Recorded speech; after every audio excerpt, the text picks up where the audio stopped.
जय श्री कृष्ण दोस्तों, राधे राधे, हर हर महादेव। स्वागत है आप सभी का हमारे चैनल पर। अगर आप चैनल पर पहली बार आए हैं तो चैनल को लाइक, सब्सक्राइब एंड कमेंट करना ना भूलें। हम आपको आज वीडियो में बताने जा रहे हैं कि 12 अगस्त को सोमवार अष्टमी तिथि पड़ रही है। इस दिन अगर आप कोई भी कार्य जो बहुत दिनों से फंसा हुआ है, जो नहीं हो पा रहा है, उसके लिए अगर आप शिव जी पर ऐसी कुछ चीजें जो हम बताएंगे इस वीडियो में अगर आप अर्पित कर देते हैं तो आपकी सारी मनोकामनाएं पूर्ण हो सकती है। पहला, यदि कोई काम नहीं हो रहा है, बहुत बाधाएं आ रही है, तो जिस दिन सोमवार की अष्टमी, जैसे कि कल सोमवार की अष्टमी है, उस दिन 31 मूंग के दाने, 31 चावल के दाने और 31 ही बेलपत्र लेकर शिव मंदिर जाएं। अपनी मनोकामना बोलकर चावल को शिव जी के दहलीज पर रख दें। ऐसा रखो कि किसी का पैर नहीं लगे। मूंग के दाने को नंदी भगवान के पास, उस पैर के पास रखो जो पैर नंदी जी का ऊंचा रहता है। ऊंचा जो पैर होता है ना, उस पैर पे हमें 31 मूंग के दाने रखने हैं। 31 बेलपत्र जलाधारी में, जहां से जल निकलता है, जो शिव जी का लिंग होता है और जहां से पानी विसर्जित होता है, हम जब शिव जी पर अर्पित करते हैं तो जो अशोक सुंदरी का स्थान है, जो जिसे जहां से जलाधारी है उसे अशोक सुंदरी का स्थान कहा जाता है दोस्तों। तो वहां पर आपको 31 बेलपत्र जलाधारी के स्थान पर आपको रखना है। और देखिए, अगली सोमवार की अष्टमी तक आपकी मनोकामना जरूर ही पूर्ण होगी। मंगलवार और बुधवार को लिया गया कर्ज कभी नहीं जो चुका पा रहे हैं हम, ऐसे में इन 2 दिनों में कर्ज न लें, ऐसी सलाह हम दे रहे हैं आपको कि बुधवार और मंगलवार को कर्ज नहीं लेना चाहिए। और आपको हम बता दें, ऋण से मुक्ति पाने के लिए मंगलवार को भगवान शिव को मसूर की दाल चढ़ाते हुए ओम ऋण मुक्तेश्वर महादेव नमः मंत्र का जाप करना चाहिए। इससे कर्ज से मुक्ति मिल जाती है। कई बार ऐसा होता है कि एक दुख से छुटकारा मिला कि दूसरा खड़ा हो जाता है, एक समस्या से मुक्ति मिली नहीं कि दूसरी सामने आ जाती है। ऐसे में प्रदोष के दिन प्रदोष काल में 2 जगहों पर दीपक लगाना प्रारंभ कर दें। पहला दिया बेलपत्र के वृक्ष के नीचे और दूसरा दिया अपने दरवाजे की चौखट के बाहर। उस ओर जब हम घर में प्रवेश करें तो राइट हैंड पर लगाएं।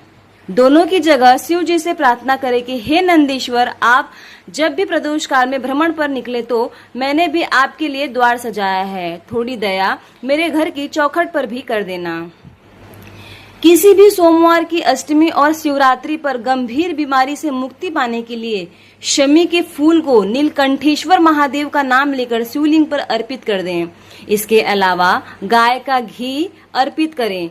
5 कमलगट्टे और 5 बेलपत्र तांबे के लोटे में जल भर कर रख लें। सीधे हाथ में उस लोटे को रखो और श्री शिवाय नमस्तुभ्यम इस मंत्र का 5 बार स्मरण करके लोटे को माथे से लगाकर अपनी तकलीफ को मन में रखकर इस लोटे को अपने गांव, नगर आदि से दूर एकांत में, जहां पर शिव मंदिर हो या किसी वृक्ष के नीचे शिवलिंग हो, वहां पर उस शिवलिंग पर यह जल कमलगट्टे और बेलपत्र सहित अर्पित कर दें।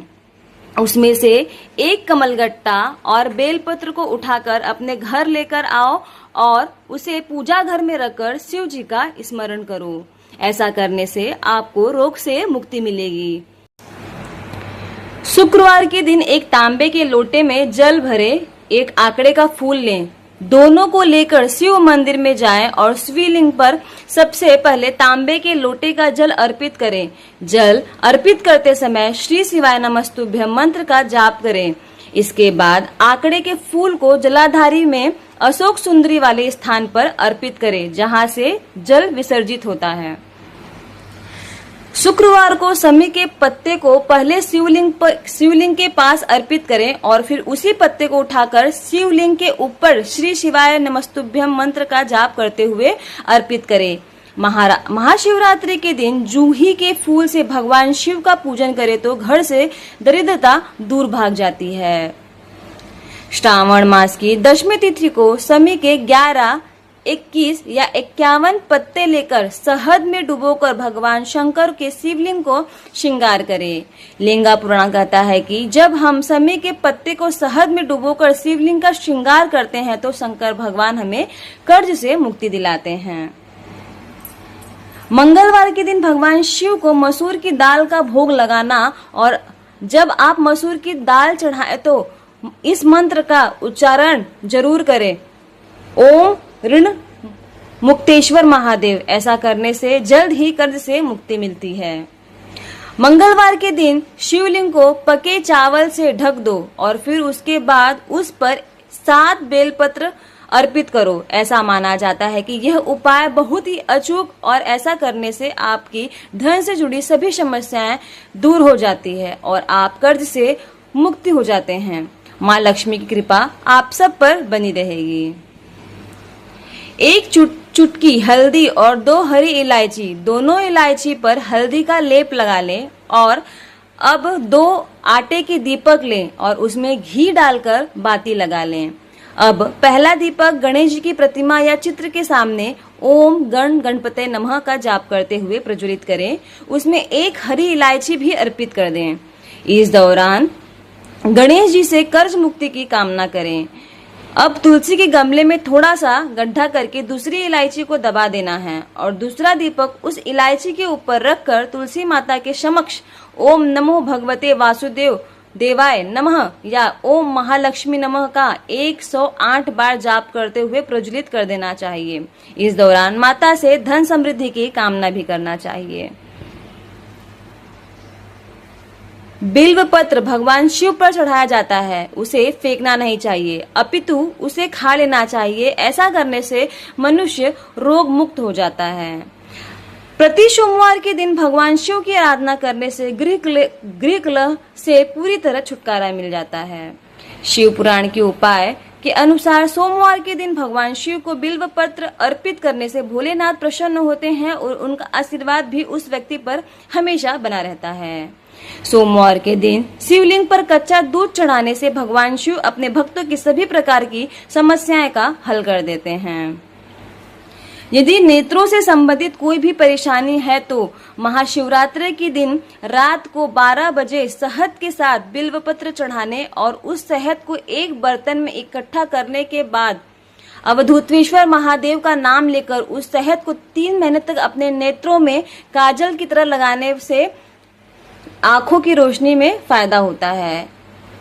परिवार का कोई सदस्य गंभीर रोग से पीड़ित है तो शमी के पेड़ के फूल लेकर नीलकंठेश्वर महादेव का जाप करते हुए शिवलिंग पर चढ़ाना चाहिए। इसके बाद नीलकंठेश्वर महादेव से देव को थोड़ा जल लेकर उस रोगी के शरीर पर लगाना चाहिए। इस उपाय से रोगी को लाभ प्राप्त होती है। यदि किसी महिला को संतान की प्राप्ति नहीं हो रही है तो उस महिला के रजस्वला यानी मासिक धर्म के 7वें दिन सफेद आंकड़े की जड़ को लेकर शिवलिंग पर 7 बार घुमाकर शिव जी का आवाहन करते हुए संतान प्राप्ति के लिए प्रार्थना करें। फिर उस आंकड़े की जड़ को किसी लाल कपड़े में बांधकर महिला की कमर पर बांध दे। इस उपाय से शिव जी चाहेंगे तो जल्द ही उनकी गोद भर जाती है। यदि आप परिवार को किसी भी सदस्य को अकाल मृत्यु से बचाना चाहते हैं तो आप नर्मदा नदी से निकली हुई शिवलिंग को अपने घर के मंदिर में स्थापित कर उसकी नित्य पूजा करें। इससे आपके घर में कभी भी अकाल मृत्यु नहीं होगी। नजर दोष निवारण के लिए शिवरात्रि के दिन 12 कांटे वाला धतूर लेकर इसको शिवलिंग पर 7 बार फेरते हुए ओम नमः शिवाय मंत्र का जाप करें। इसके बाद धतूरे को दूसरे दिन जिस जगह नजर लगी है उस जगह पर लाल कपड़े में बांध कर लटका दें। ऐसा करने से नजर दोष से दूर हो जाते हैं। यदि आपके सामने कोई बहुत बड़ी समस्या आकर खड़ी हो गई है, उसका कोई हल नजर नहीं आ रहा है तो शिव मंदिर के पास बेलपत्र का पेड़ ढूंढिए। उस बेलपत्र के पेड़ के नीचे 1 मूंग का दाना या 1 चावल और साथ ही वहां पर जो एक भी कंकड़ रखा हो उसे भगवान शिव का स्वरूप मानकर लोटा भर जल अर्पित कर लो। जल अर्पित करने के बाद आप अपनी समस्या शिव जी के समक्ष रखें। आपकी समस्या का जल्द ही निवारण होगा। श्री शिवाय नमस्तुभ्यम। आई होप सो आप लोगों को ये जानकारी अच्छी लगी होगी। और दोस्तों, ये इसमें से कई उपायों को मैंने खुद अपने लाइफ में किया हुआ है, जिससे श्री शिवाय ने अपनी कृपा मुझ पर बरसाई है। श्री शिवाय नमस्तुभ्यम। हर हर महादेव दोस्तों।